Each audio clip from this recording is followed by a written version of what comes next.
안녕하세요. 자기호수와 기초물리 2강을 하고 있는데 오늘은 7번째 시간으로 수직항력과 장력을 공부합니다. 특별히 수직항력과 장력만 따로 공부하는 이유가 있습니다. 이것은 다른 힘과 다릅니다. 힘은 어떻게 정해지냐면 그 힘을 정하는 다른 법칙, 힘의 법칙이 있습니다. 그래서 중력은 만율력 법칙, 전기력은 쿨롱 법칙 이렇게 정하죠. 근데 수직항력과 항력은 구속힘이라고 부르는 힘으로 주위의 조건 때문에 그 물체가 운동하는데 영역의 제한을 받아서 작용하는 힘입니다. 그래서 이 힘의 크기는 뉴턴의 운동법칙으로 정한다고 하는 특징이 있습니다. 그래서 오늘 수직항력과 장력 여러 경우를 보면서 어떻게 뉴턴의 운동법칙으로 결정되는지를 볼 것입니다. 먼저 수직항력을 보겠습니다. 수직항력 앞에는 왜 수직이라는 이름이 붙어 있냐면 면이 물체의 운동을 방해하기 때문입니다. 이렇게 생각하겠어요. 여기 공이 오다가 면이 있으니까, 바닥이 있으니까 여기 부딪히죠. 부딪히면 이쪽으로 이제 나간다고 할 때 이때 공이 와서 부딪혔으니까 어떤 힘을 작용하냐면 공이 바닥을 때리죠. 공이 마루를 때리는 이 힘이 있는데 어떤 힘이 있으면 A가 B한테 힘작용하면 B가 A한테 힘작용하는 게 반작용이죠. 이 힘의 반작용, 그냥 공이 받는 힘은 이 힘의 반작용입니다. 다시 말하면 마루가 공을 때리는 힘이죠. 그래서 공이 마루에 비스듬히 부딪혔다면 이것처럼 마루가 공한테 작용하는 힘도 이렇게 비스듬합니다. 그런데 이 비스듬한 것을 갖다가 두 성분으로 나눕니다. 그래서 두 성분 중에서 이 비스듬한 힘 중에서 마루의 면의 평행인 성분, 이건 우리가 뭐라고 부르냐면 마찰력이라고 부릅니다.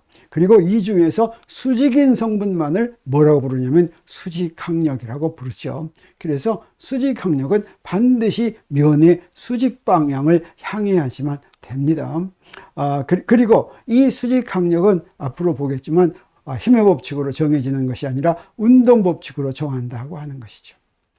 우리 흔히 수직항력을 구할 때 여기에 책상 위에 책이 있다고 하면 이때 여기에 이렇게 중력이 작용하고 아랫방향으로 지구가 잡아 중력이 작용하죠. 그 다음에 면이 떠받치는 위로 수직항력이 작용하는데 이 수직항력은 크기가 얼마예요? 그러면 그냥 당장 이건 mg예요. 그래서 수직항력은 전부 크기가 mg인 줄 알고 있지만 이 특별한 경우에는 왜 수직항력이 mg냐면 이 책의 가속도가 0이기 때문입니다. 그래서 뉴턴의 운동법칙을 적용한 것입니다. 먼저 뉴턴의 운동법칙을 적용하기 위해서는 우리가 기준계를 정하는데 여기서 기준계라고 하면 어떤 방향을 플러스 방향으로 정할 것인가 하는 게 기준계라고 생각하면 되겠어요. 그래서 위쪽 방향을 플러스 방향으로 정한다고 하면 아래쪽을 향하는 힘은 마이너스로 표현하면 되겠죠.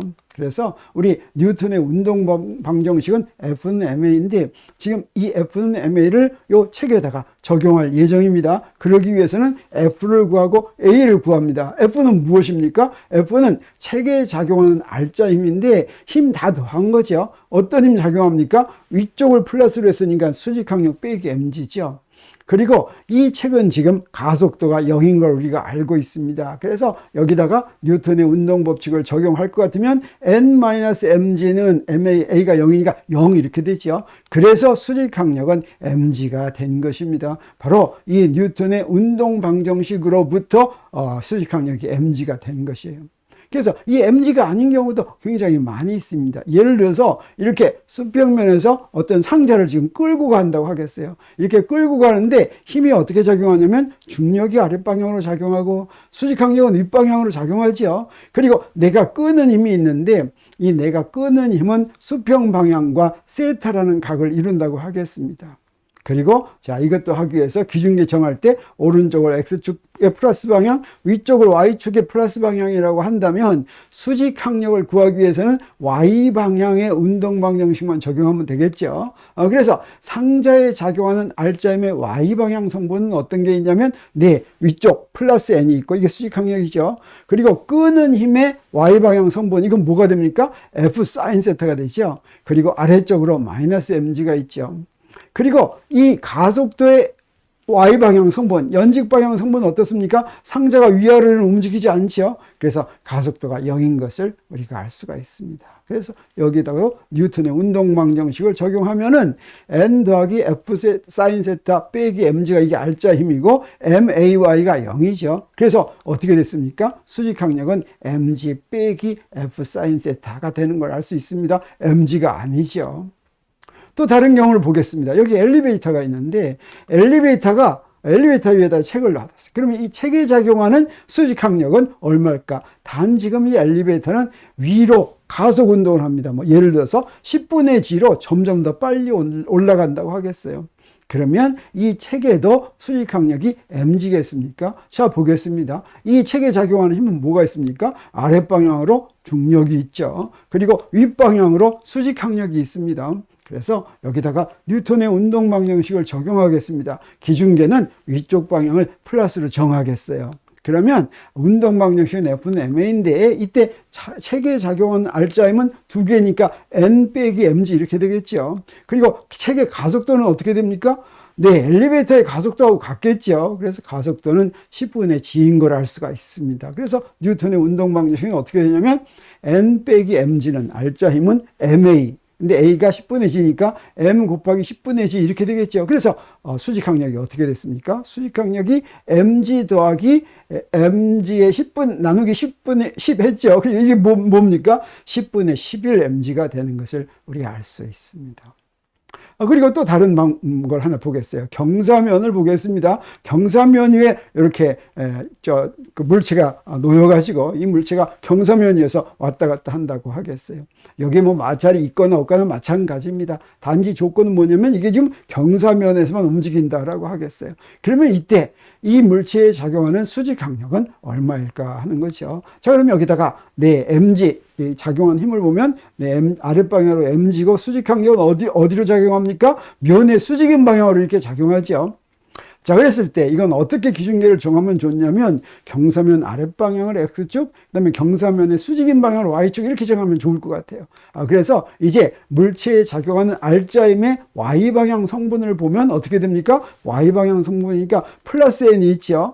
그리고 중력은 어떻게 돼요? Y방향 성분 하려면 mg 코사인 세타 해야 되는데 플러스 방향의 반대 방향이니까 마이너스 mg 코사인 세타 이렇게 되겠죠. 그래서 알자임은 n-mg 코사인 세타 이렇게 되는 걸 우리 알 수 있습니다. 근데 이 Y방향으로 가속도는 어떻게 됩니까? 가속도는 0이죠. 경사면에서 뜨거나 이런 거 안 하죠. 그래서 뉴턴의 운동방정식이 어떻게 되냐면 Fy는 n-mg 코사인 세타는 MAY가 0이니까 0 이렇게 됐죠. 그래서 우리 수직항력 구했습니다. 수직항력. 그래서 우리가 사실은 경사면에서의 수직항력은 mg 코사인 세타 되는 거 우리가 잘 알죠. 그런데 경사면에서 수직항력인데도 불구하고 mg 코사인 세타가 아닌 경우도 있습니다. 자, 어떤 경우냐면 우리 뉴턴의 운동방정식을 적용하는 방법이 다른 경우다라고 할 수 있겠어요. 자, 이 경우를 한번 보겠어요. 원형 트랙에서 자동차가 경주를 합니다. 근데 원형 트랙인데 이 원형 트랙에 마찰력이 있든 없든지 간에 요게 위로 올라가거나 아래로 내려가거나 하지 않고 딱 그 높이를 똑같이 하면서 이 자동차가 경사면에 가기 세타라고 할 때 이 자동차가 여기서 원형 트랙을 돈다고 하겠어요. 자, 그러면 이 자동차에 작용하는 힘은 뭐가 있습니까? 아랫방향으로 mg가 있죠. 그리고 또 수직항력이 있죠. 네, 그리고 경사면과의 각은 세타다라고 했을 때 우리 기준계를 우리 어떻게 정하는 게 좋겠습니까? 요거 원운동 하니까 원운동의 극좌표기에 로 방향이 있고 윗방향은 Z 방향이 있죠. 자, 그러면 이 자동차의 조건은 뭐냐면 Z방향 위아래 방향으로 움직이지 지금 않는다라고 하는 것입니다. 경사면에서 뜨지 않는다는 조건이 아니라 위아래 방향으로 움직이지 않는다라고 하는 거예요. 그래서 우리 위아래 방향, 요 Z축 방향의 알자 힘을 봐야 되겠습니다. 그래서 Z축 방향의 성분은 뭐가 되냐면, 자, 여기서 보니까 수직항력의 Z축 방향 성분은 N 코사인 세타죠. 그리고 마이너스 mg가 됩니다. 그리고 이 Z축 방향의 가속도의 성분은 뭐라고 그랬습니까? 0이라고 그랬죠. 그래서 여기도 뉴턴의 운동법칙을 적용하면 F 코사인 세타 빼기 mg는 0 이렇게 됐습니다. 그래서 이번에는 수직항력이 뭐가 됐습니까? 코사인 세타분의 mg 이렇게 됐죠. 그래서 우리가 조건이 지금 이게 뉴턴의 운동방정식을 적용하는 조건이 무엇이냐에 따라서 수직항력이 경사면이더라고 하더라도 mg 코사인 세타가 되기도 하고 mg 나누기 코사인 세타가 되기도 하는 걸 우리가 봤습니다. 또 수직항력에 대해서 다른 문제 하나 보겠어요. 롤러코스터가 있는데 뺑뺑 돕니다. 롤러코스터 뺑뺑 돌았을 때 저 맨 꼭대기에 있을 때 수직항력이 어떻게 되는지 보겠습니다. 지금 맨 꼭대기에서 롤러코스터가 속력 V로 움직인다고 하겠어요. 자, 그러면 이때 이 롤러코스터에 작용하는 힘은 뭐가 있습니까? 아랫방향으로 mg가 있죠. 그 다음에 수직항력은 어떤 방향으로 작용하겠어요? 자, 면에서 수직하게 하니까 아랫방향으로 작용하죠. 역시 n이죠. 자, 그러면 이때는 우리가 기준계를 어떻게 정하는 게 좋을 것 같으냐면 아랫방향을 플러스 방향으로 정하는 게 좋을 것 같습니다. 그리고 알자 힘을 구하니까 요거 두 개 더한 거죠. 알자 힘은 수직항력과 중력을 두 개 더한 것입니다. 그리고 이제 차의 가속도는 어떻게 되느냐? 차의 가속도는 원운동을 하고 있으니까 롤러코스터의 가속도는 원운동할 때는 어떻습니까? 가속도가 구신 가속도죠. 이 경우에 꼭대기에서는 어떤 방향입니까? 아랫방향이죠. 그래서 플러스가 되겠습니다. 그리고 그 가속도는 속력이 V인데 반지름이 R이면 구신 가속도가 어떻게 돼요? R분의 V제곱이죠. 그래서 플러스 R분의 V제곱이 되겠습니다. 그래서 여기서도 우리 뉴턴의 운동방정식을 세우면 어떻게 됩니까? 차에 적용할 운동방정식이 n 더하기 mg 이게 알자 힘이죠. 그리고 ma는 mr분의 v제곱 이렇게 됐습니다. 그래서 수직항력은 뭐가 되냐면 mr분의 v제곱 빼기 mg가 되는 것을 우리 알 수 있습니다. 이것처럼 수직항력을 정할 때는 반드시 뉴턴의 운동방정식으로 정한다라고 하는 걸 잊지 말아야 되겠습니다. 이 수직항력과 똑같은 성질을 갖는 것이 무엇이냐면 장력입니다. 구속히면은 이렇게 수직항력과 장력 두 가지입니다. 면이 운동을 방해해서 받는 힘, 이게 수직항력.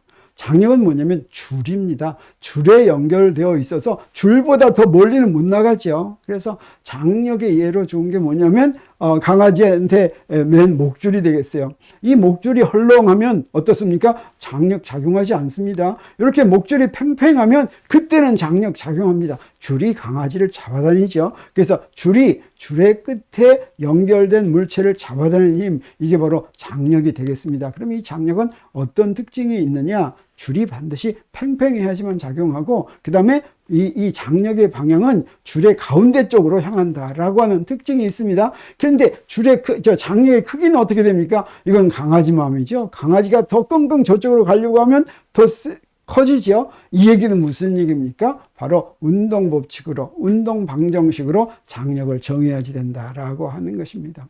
장력에 대한 가장 간단한 예가 바로 진자를 들 수가 있는데, 이 진자는 길이가 L인 줄에다가 추를 매다는 거죠. 그래서 추의 질량이 M이라고 한다면 이때 요거한테 작용하는 힘은 뭐가 있어요? 아랫방향으로, 연직 아랫방향으로 중력이 작용하고 줄 방향으로, 줄의 중심 방향으로 장력이 작용합니다. 그랬을 때 이 장력의 특징은 몇 가지가 있습니다. 먼저 물체에 연결된 줄이 물체 운동을 제한해서 물체를 잡아당기는 힘, 이것을 장력이라고 부른다라고 하는 것이죠. 그리고 장력은 어때요? 아까도 얘기했지만 줄이 팽팽할 때만 작용한다라고 하는 특징이 있고, 장력은 팽팽한 줄의 중심을 향한다. 이 줄에는 사실은 양쪽의 물체가 연결되어 있죠. 그 양쪽을 다 장력이 잡아다닙니다. 이때 그 줄의 중심부를 향한다라고 하는 것이죠. 그리고 줄의 양쪽 끝에 줄이 잡아다니는 장력이 같을 수도 있고 다를 수도 있는데, 같을 조건은 무엇이냐? 줄의 질량이 0이거나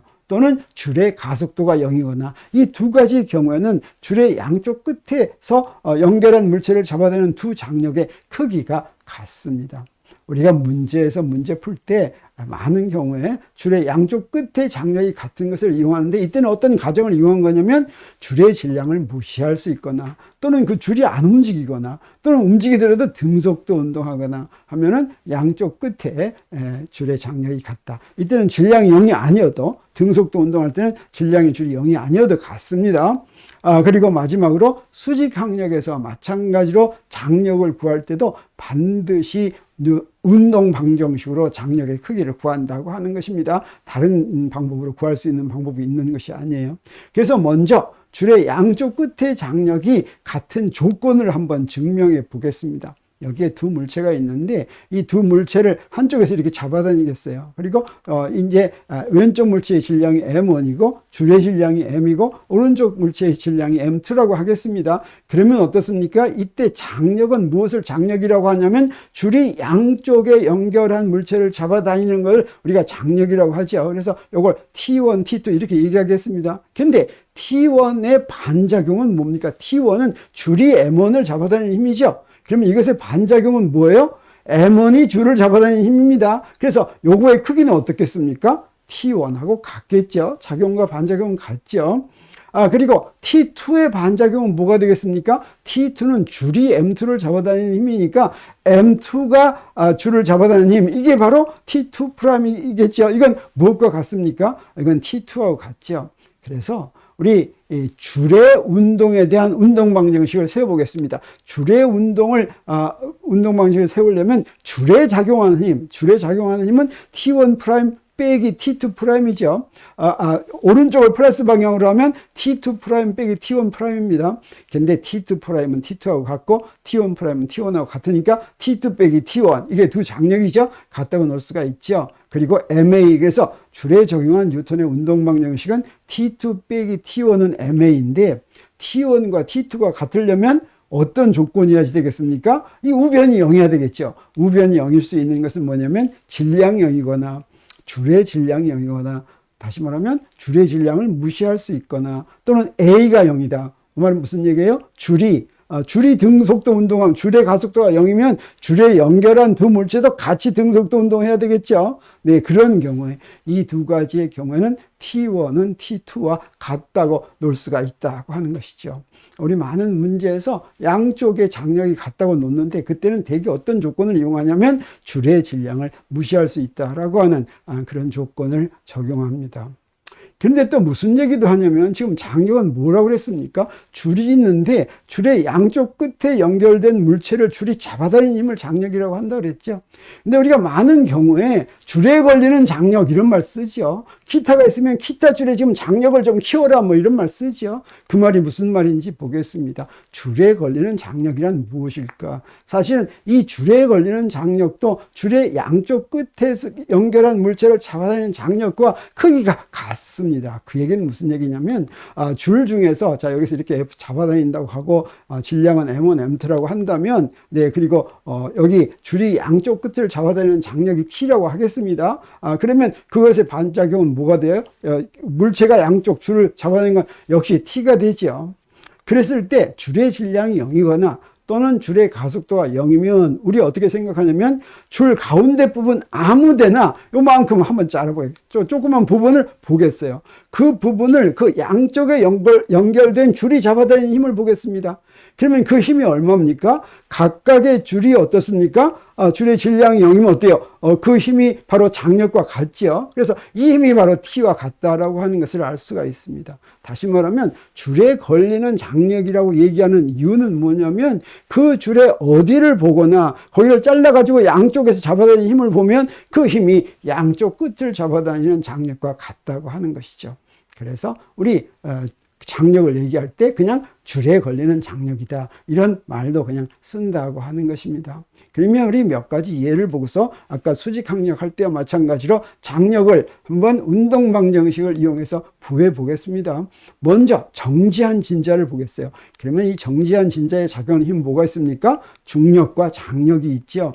자, 그러면 우리 기준계를 위쪽을 플러스로 정하겠습니다. 자, 그러면 최작용하는 R자힘은 뭐가 되겠습니까? 위쪽이 플러스니까 T-mg가 되죠. 정지에 있으니까 가속도는 얼마입니까? 0이죠. 그래서 운동 방정식은 어떻게 됩니까? T-mg는 0 이렇게 되니까 장력이 무엇과 같아요? mg와 같죠. 이 장력이 mg와 같을 때는 언제뿐이냐면 이렇게 추가 움직이지 않을 때뿐입니다. 정지에 있을 때뿐이죠. 또는 가속도가 0일 때뿐이죠. 자, 그러면 이번에는 움직이는 진자를 보겠습니다. 이때 진자가 움직일 때 길이가 L이고 움직이는 지금 각이 세타라고 하겠어요. 그랬을 때 지금 요 세타인 부분을 속력 V로 움직이고 있다면 그때 작용하는 힘이 어떻게 됩니까? mg로 중력이 작용하고 또 장력 이렇게 있죠. 그랬을 때 이 기준계는 어떻게 정하는 게 좋냐면, 자, X축은 줄과 수직인 방향으로 하고, 그 다음에 Y축은 줄의 방향으로 이렇게 정하겠습니다.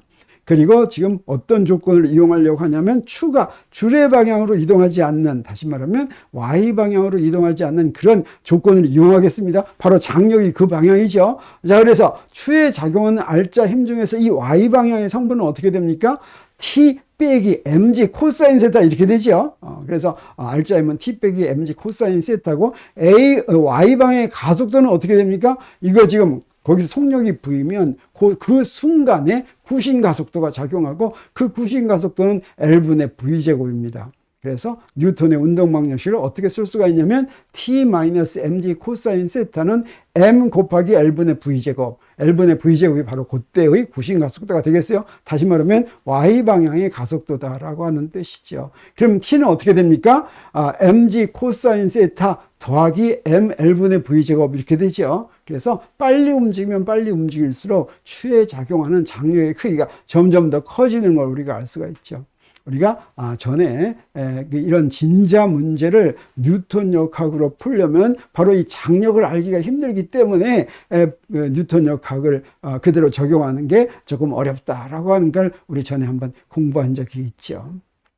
그리고 이번에는 이제 어떤 것도 한번 보냐면, 쥐불놀이 하는 경우를 보겠습니다. 쥐불놀이, 불통에다가 줄을 연결해가지고 뺑뺑 돌립니다. 자, 그랬을 때, 이 줄의 길이가 L이라고 하겠습니다. 그리고 꼭대기에서 불통의 속력이 V라고 하겠어요. 그러면 이때 꼭대기에 있을 때, 이 불통에 작용하는 힘은 뭐가 있습니까? 아랫방향으로 mg가 있고, 또 아랫방향으로 t, 장력이 있죠. 그리고 우리 기준계는 아랫방향을 플러스라고 하겠습니다. 그러면 R자임은 어떻게 됩니까? 불통에 작용하는 건 요 두 개, t 더하기 mg 하면 되겠죠. 그 다음에 불통의 가속도는 뭐가 되겠습니까? 구신가속도인데, 구신가속도는 어떤 방향입니까? 중심 쪽이니까 아랫방향이죠. 근데 아랫방향을 플러스로 정했으니까 플러스 L분의 V제곱 이렇게 하면 되겠습니다. 그래서 운동방정식 쓰니까 T 더하기 mg는 m L분의 V제곱 이렇게 됐죠. 그러면 장력은 어떻게 됩니까? m L분의 V제곱 빼기 mg 이렇게 되는 것을 알 수가 있습니다. 자, 그러면 마지막으로 에투드 기계라고 하는 걸 보겠어요. 에투드 기계는 고정 도르래가 있으면 고정 도르래 양쪽에다 질량을 매달고 움직이게 한 겁니다. 왼쪽 물체의 질량이 M1, 오른쪽 물체의 질량이 M2라고 한다면, 이때 작용하는 힘은 뭐가 됩니까? 왼쪽에는 M1G, 그 다음에 오른쪽에는 M2G, 그 다음에 장력이 어떻게 돼요? T1, T2 이렇게 되겠죠. 그리고 우리 기준계는 윗방향을 플러스로 하는 걸로 하겠습니다. 자, 그런데 우리 뭘 알 수가 있냐면, 줄의 질량이 0이면 우리 양쪽 끝이 장력이 같다 그랬죠. 근데 도르래에 연결되어 있으면 도르래가 돌지 않아야지 도르래가 없는 거나 마찬가지입니다. 도르래가 돌면, 그러면 이제 도르래 양쪽에 작용하는 장력이 달라야지만 됩니다. 그래서 어떤 조건을 하나 더 넣냐면, 줄과 도르래 사이에는 마찰이 없다. 그래서 도르래가 안 돈다 라고 한다면 T1과 T2의 크기가 같다고 넣을 수가 있습니다. 도르래 도는 것까지 하려면 우리 회전운동을 공부해야지 됩니다. 그래서 도르래 돌지 않는다고 하고 T1과 T2는 T라고 하겠습니다. 그러면 M1에 대한 운동방정식은 어떻게 되겠어요? T 빼기, 위쪽을 플러스 방향으로 했으니까 T 빼기 M1G는 M1A1 이렇게 되겠습니다. 그리고 M2에 대한 운동방정식은 T 빼기 M2G는 M2A2 이렇게 되겠죠. 이거 두 개 써놓는데, 우리 이 줄이 늘어나지도 줄어들지도 않으면 왼쪽 게 1m 올라가면 아래쪽은 1m 내려가겠죠. 그래서 두 개의 가속도 A1과 A2는 크기는 같은데 방향은 어떻게 되겠습니까? 반대 방향이 되겠죠. 그래서 A1이 A라고 한다면 A2는 마이너스 A가 되겠어요. 자, 그거를 1식과 2식에 이렇게 집어넣겠습니다. 자, 그러면 이 두 식을 가지고 사실은 장력과 가속도 두 개를 구할 수 있습니다. 우리 지금은 장력 구하는 것이 우리 목표니까 두 식에다가 어떻게 하면 이제 가속도가 없어지겠어요? 1번 식에는 M2를 곱하고 2번 식에는 M1을 곱해서 더해줄 것 같으면 우변이 없어지겠죠? 그러면 우리가 T를 구합니다. 그 T가 얼마가 되냐면 2 곱하기 M1 더하기 M2분의 M1, M2G가 되는 거 우리가 알 수가 있습니다. 이렇게 장력의 경우에도 여러 경우를 했지만 전부 다 어떻게 했습니까? 뉴턴의 운동방정식을 세워가지고 장력을 구했죠. 우리 수직항주가 장력, 구속힘이라고 불리는 주위의 환경 조건 때문에 물체가 운동에 제약을 받게 만드는 힘인 수직항력과 장력은 운동방정식으로 구한다라고 하는 것을 이번에 잘 배웠으면 오늘 공부가 아주 성공적이라고 생각할 수가 있겠습니다. 네, 수직항력과 장력에 대한 오늘 공부는 여기서 마치겠습니다.